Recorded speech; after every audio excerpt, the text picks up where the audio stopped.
ಇನ್ನು ಕಾಂಗ್ರೆಸ್ನ ನಾಯಕರುಗಳು ಏನೆಲ್ಲ ಮಾತನಾಡಿದ್ದಾರೆ, ವಿಪಕ್ಷಗಳೇನೋ ಆಗ್ರಹಿಸ್ತಾ ಇದ್ದಾರೆ. ಸೊ ದರ್ಶನ್ ಅಂಡ್ ಗ್ಯಾಂಗ್ನಿಂದ ಕೊಲೆ ಪ್ರಕರಣ ಏನಿದೆ, ಈ ಆರೋಪದಲ್ಲಿ ಈಗ ದರ್ಶನ್ ಸಿಕ್ಕಾಕೊಂಡಿದ್ದಾರೆ. ಪ್ರಕರಣ ಸಂಬಂಧ ಸಚಿವ ಚಲುವರಾಯಸ್ವಾಮಿ ಮತ್ತು ಖಂಡ್ರೆ ಅವರು ಪ್ರತಿಕ್ರಿಯೆಯನ್ನು ಕೊಟ್ಟಿದ್ದಾರೆ. ಪ್ರಕರಣದಲ್ಲಿ ತನಿಖೆ ನಡೀತಾ ಇದೆ.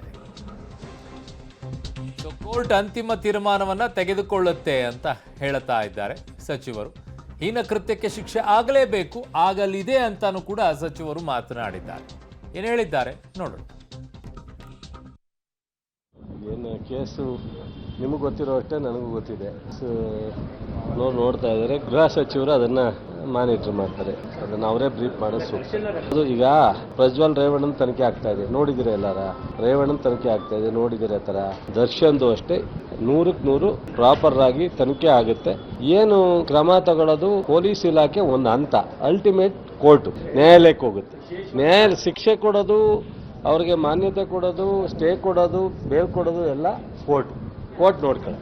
ರೇಣುಕಾ ಸ್ವಾಮಿ ಅವರ ಘೋರ ಹತ್ಯೆಯನ್ನು ತೀವ್ರವಾಗಿ ಖಂಡಿಸ್ತಾನೆ. ಇವತ್ತು ಈ ಹತ್ಯೆಯಲ್ಲಿ ಯಾರ್ಯಾರು ಭಾಗಿಯಾಗಿದ್ದಾರೆ, ಯಾರು ಅದಕ್ಕೆ ಪ್ರಚೋದನೆ ಕೊಟ್ಟಿದ್ದಾರೆ, ಸಹಕಾರ ಮಾಡಿದ್ದಾರೆ ಅಂತವ್ರು ಯಾರು ಉನ್ನತ ಸ್ಥಾನದಲ್ಲಿದ್ದರೂ ಅವರಿಗೆ ಶಿಕ್ಷೆ ಆಗಲೇಬೇಕು.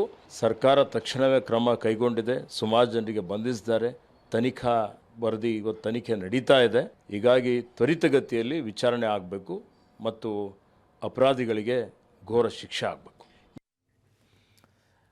ಎಲ್ಲರೂ ಒಂದೇ ಹೇಳ್ತಾ ಇರೋದು, ಇದರಲ್ಲಿ ತನಿಖೆಯಾಗಿ ಯಾರು ತಪ್ಪು ಮಾಡಿದಾರೋ ಶಿಕ್ಷೆ ಆಗಬೇಕು. ಅದನ್ನು ಪ್ರಚೋದನೆ ಕೊಟ್ಟವರಾಗಿರ್ಬೋದು, ಭಾಗಿಯಾದವರಾಗಿರ್ಬೋದು, ಹೇಳಿರೋದಾಗಿರ್ಬೋದು, ಅದನ್ನು ಕೇಸನ್ನು ಬೇರೆದವ್ರ ಮೇಲೆ ಹಾಕ್ಕೊಳ್ಳೋಕೆ ಹೇಳಿರೋದಾಗಿರ್ಬೋದು, ಎಲ್ಲರೂ ಕೂಡ ತನಿಖೆ ಕರೆಕ್ಟಾಗಿ ನಡಿಬೇಕು, ಪಾರದರ್ಶಕವಾಗಿ ನಡಿಬೇಕು, ಶಿಕ್ಷೆ ಆಗಬೇಕು.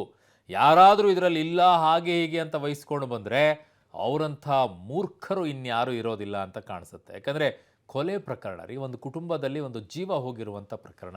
ಅವಳ ಪತ್ನಿ ಗರ್ಭಿಣಿ ಇದ್ದಾರೆ, ಇನ್ನೂ ಮುಖ ನೋಡಬೇಕಾಗಿತ್ತು, ಮಗು ಮುಖ. ತಂದೆ ಆ ಮಗುನ ನೋಡಬೇಕಾಗಿತ್ತು, ಮಗು ತಂದೆಯ ಮುಖ ನೋಡಬೇಕಾಗಿತ್ತು.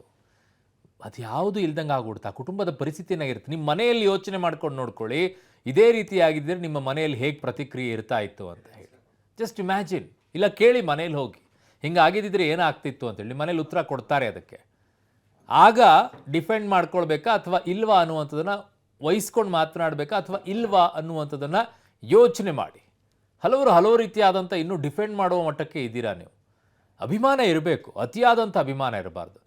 ಅನೇಕ ನಟರುಗಳಿಗೋಸ್ಕರ ಅಭಿಮಾನಿಗಳು ತಮ್ಮ ಜೀವವನ್ನು ಕೊಟ್ಟಿರೋದಿದೆ, ನಟರಿಗೋಸ್ಕರ. ಆದರೆ ತನ್ನ ಅಭಿಮಾನಿಯನ್ನೇ ಒಬ್ಬ ನಟ ಹೊಡೆದಾಕಿರುವಂಥದ್ದು ಮೊದಲನೇದು ಅನ್ನಿಸ್ತಾ ಇದೆಯಪ್ಪ.